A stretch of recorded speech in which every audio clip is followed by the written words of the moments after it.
লাগাতার বন্ধ করে ওদের আলু পেঁয়াজ কি করে খায় আমরা সেটা দেখিয়ে দেব। পশ্চিমবঙ্গের বিজেপি নেতা শুভেন্দু অধিকারী এভাবেই বাংলাদেশকে হুমকি দিয়েছিল যে বাংলাদেশ ভারত থেকে আলু পেঁয়াজ পাবে না। মোদী প্রশাসন ভেবেছিল বাংলাদেশকে বিপদে ফেলেছে তারা, কিন্তু এতদিন পর যখন তাদের আলু পেঁয়াজ পচতে শুরু করলো তখন নয়াদিল্লি বুঝতে পারল হুমকি তাদের উপরই এসে পড়েছে। ভারতের দ্বিতীয় রপ্তানিকারক দেশ হিসেবে বাংলাদেশ থেকে ভারতের সর্বোচ্চ রেমিটেন্স আয় হয়, যা ভারতের গড় আয়ের একটা বড় অংশ।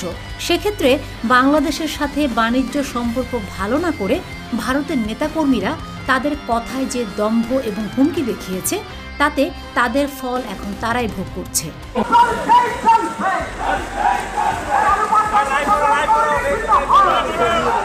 আলু পেঁয়াজ রপ্তানি করতে না পেরে বিক্ষোভে ফুঁসে উঠেছে ভারতের কৃষকরা। বাংলাদেশের ব্যবসায়ীরা সিদ্ধান্ত নিয়েছেন তারা আর ভারত থেকে কোনো পণ্য আমদানি করবে না। এর ফলে ভারতের আলু পেঁয়াজ পচে গিয়ে বিপাকে পড়েছেন সেখানকার কৃষক এবং ব্যবসায়ীরা। আর এই জের ধরে তাদের এই পরিণতির জন্য কলকাতার ব্যবসায়ী এবং কৃষকরা মোদী প্রশাসন, শুভেন্দু অধিকারী এবং উন্মাদ সাংবাদিক ময়ূখ রঞ্জনকে দায়ী করছেন এবং তাদের শাস্তি হোক এমনটাই চাচ্ছেন। দিনকে দিন বিজেপি নেতা শুভেন্দু অধিকারীর পদত্যাগের দাবি জোরালো হয়ে উঠেছে।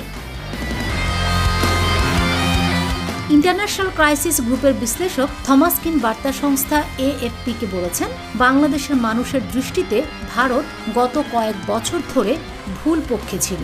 ভারতীয় সরকার বাংলাদেশে কোনো ধরনের পরিবর্তন দেখতে চায়নি এবং গত কয়েক বছরে তারা স্পষ্ট করে জানিয়েছে হাসিনা এবং আওয়ামী লীগের কোনো বিকল্প তারা দেখছে না। এরপরই 15 বছরের স্বৈরশাসক শেখ হাসিনার পতন এবং ভারতে পালিয়ে যাওয়া দুই দেশের সম্পর্ককে নাজুক অবস্থায় নিয়ে গেছে। এছাড়া ভারতীয় মিডিয়াগুলো প্রতিনিয়ত বাংলাদেশের বিরুদ্ধে মিথ্যা সংবাদ প্রচারের প্রতিবাদে বাংলাদেশও ভারতের পণ্য বর্জন আন্দোলনে সোচ্চার হয়েছে। ভারতে আলু ও পেঁয়াজ রপ্তানি বন্ধের সিদ্ধান্তের পর হাজার হাজার কৃষক বিক্ষোভে নেমেছেন। বস্তায় বস্তায় আলু ও পেঁয়াজ রাস্তায় ফেলে প্রতিবাদ জানাচ্ছেন তারা। অন্যদিকে বাংলাদেশ জানিয়েছে তারা ভারত থেকে আলু পেঁয়াজ আমদানি না করে পাকিস্তান ও চীন থেকে আমদানির দিকে মনোযোগ দিচ্ছে।